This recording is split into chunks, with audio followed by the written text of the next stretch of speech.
नमस्कार, जय हिंद, जय भारत।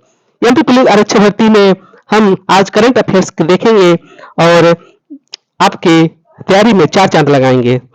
अब आपको ट्यूशन की जरूरत नहीं पड़ेगी, फास्ट स्पीड में हम पढ़ाई करेंगे। और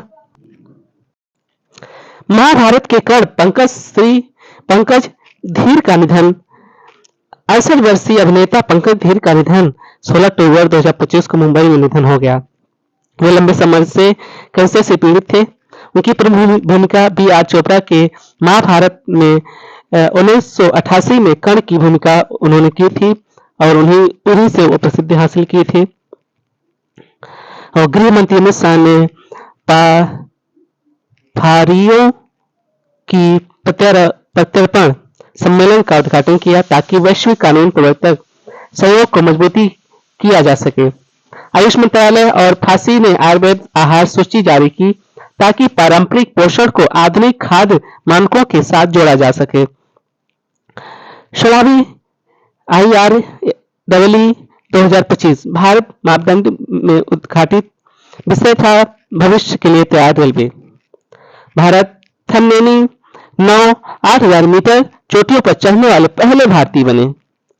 इंडियन इम्यूनोलॉजिस्ट लिमिटेड ने भारत का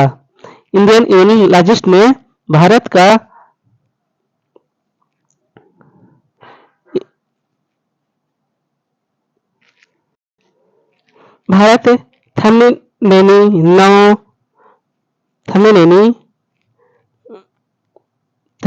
9000 मीटर चोटियों पर चढ़ने वाले पहले भारतीय बने। इंडियन इम्यूनोलॉजिस्ट लिमिटेड ने भारत का पहला GE लिमिटेड दीवा वैक्सीन रक्षा IVR पशु रोग नियंत्रण के लिए लॉन्च किया।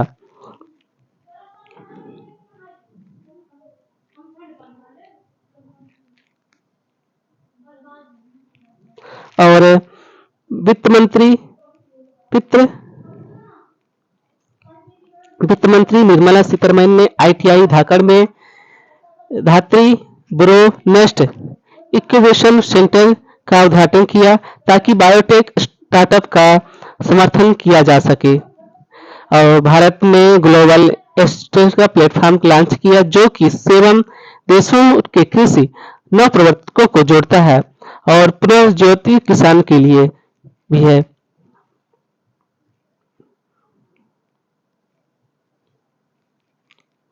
तो ये था करंट अफेयर्स से।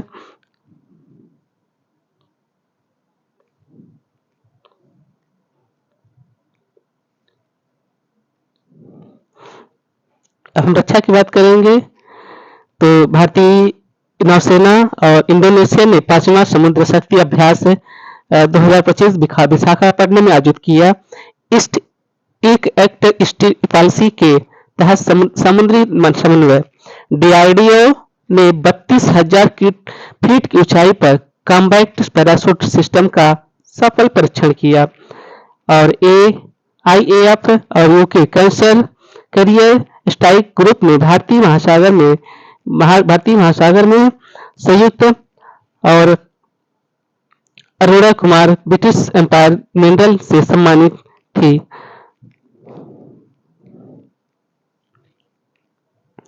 सम्मान मानक ब्रिटिश एम्पायर मेडल। तिथि गुरुवार अक्टूबर 2025। स्थान लंदन ब्रिटेन।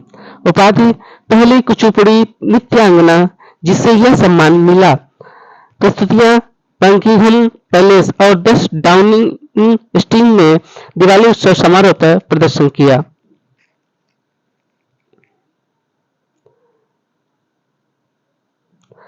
समाज और डेटा पर आधारित नीति निर्माण रुकमणी 112 ये जो ट्रस्ट है उसके द्वारा निकाला गया।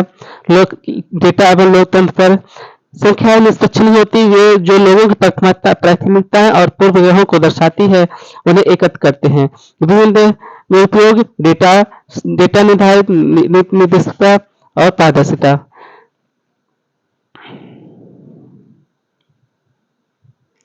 शासन की जवाबदेही पर डेटा केवल उन लोगों के लिए गिनती नहीं है बल्कि संरक्षित करने के लिए है लोग मायने रखते हैं। निबंध का उपयोग नागरिक केंद्रित शासन समावेश कल्याणकारी नीतियों और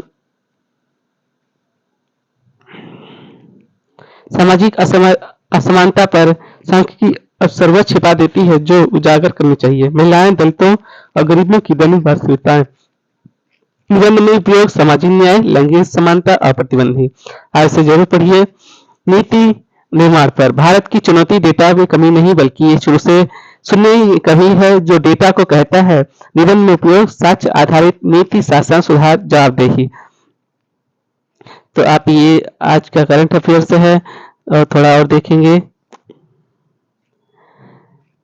सिंधी समाज के गुरुधर्म। सिंधी समाज के जो धर्मगुरु हैं संत चाड़ूराम साहिबा जो ब्रह्मलीन हो गए हैं। उनका नाम संत श्रीमद साईं पांडुराम साहिबा है जो 78 वर्ष के हो चुके थे और शिव शांति आशुदाराम आश्रम जो आलम बाग में लखनऊ में है और उनका जन्म हुआ था 9 सितंबर 1947। सागर जिला पन्ना में हुआ था।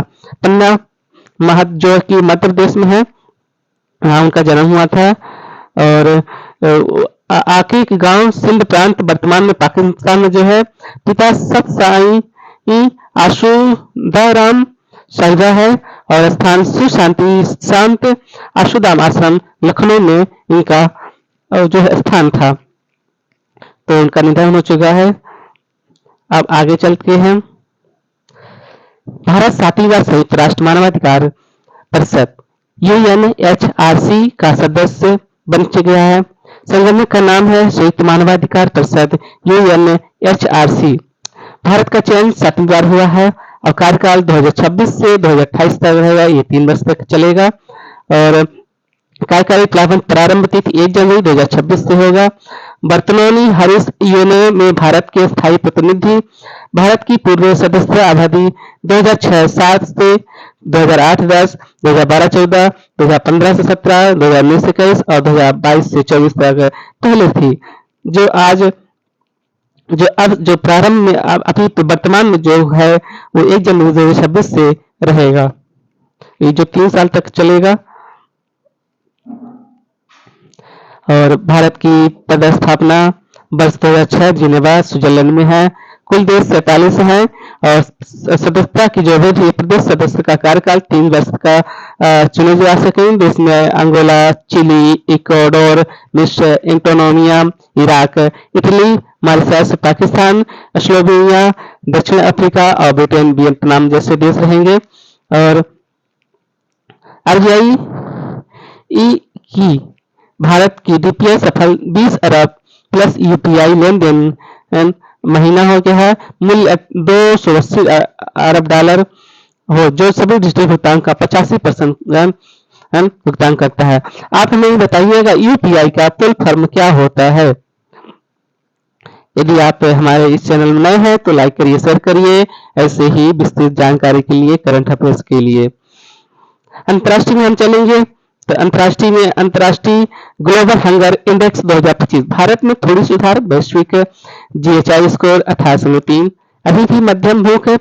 और WHO की जो रिपीट है CO2 स्तर में वृद्धि 3.5 ppm रिकॉर्ड हासिल कर चुका है। मानव इतिहास में ये सबसे अधिक और वैश्विक तापमान में तेज को करता है, वृद्धि करता है। तो आज ज्यादा पेड़ लगाइए, ये WHO का मानना है, क्योंकि प्रदूषण बढ़ रहा है जिससे ग्लोबल वार्मिंग भी तेज हो रहा है। भारत के वस्तु निर्यात में वृद्धि हो गई है 675% सितंबर तक था, जो अब 36.4 हो गया अरब। आयात में वृद्धि 16.7%। व्यापार में घाटा भी हुआ है। तो ये थे कुछ जानकारियां। चलते हैं राष्ट्रीय स्तर पे। तो राष्ट्रीय स्तर पे क्या है। मंत्री अश्विनी वैष्णव ने मल्टीपल यानी मैपल्स MAPPLES नेविगेशन ऐप का परीक्षण किया। डिजिटल मैपिंग में भारत क्या आत्मनिर्भरता को बढ़ावा दिया। हिंदुस्तान शिपयार्ड लिमिटेड को मिली रत्न श्रेणी फर्स्ट में दर्जा मिला। समुद्री रक्षा क्षमता को बढ़ावा मिला। चूना पत्थर को पूर्ण रूप से प्रमुख खनिज के रूप में वर्गीकृत किया गया। अब केंद्रीय निगरानी में MMDR अधिनियम 1957 लागू होगा। भारत की जंगली हाथी आबादी घटकर 446 हो गई है। पहली बार एनडीए आधारित ये गणना 2017 में हुई थी। तो आज की ये हमारे चैनल को लाइक कर दीजिए, शेयर करिए। आज के करंट अफेयर्स में तो लाइक कर दीजिए, शेयर भी कर दीजिए, और वीडियो पसंद आए तो हमारे चैनल को सब्सक्राइब भी करिएगा और दोस्तों को जरूर भेजिए। तो ये थे आज के करंट अफेयर्स। जय हिंद, नमस्कार।